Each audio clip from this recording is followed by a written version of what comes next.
දෙන නිසා සඳවාගෙන ඉන්න උනා කාලයක් පුරා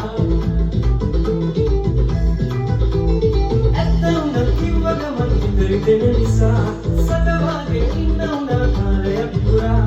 අමාරුනේ නැත්නම් අපි දැනටමත් අපේ සිතන්න වෙන කෙනෙකුත් නෑ ඔයාගෙන වගේ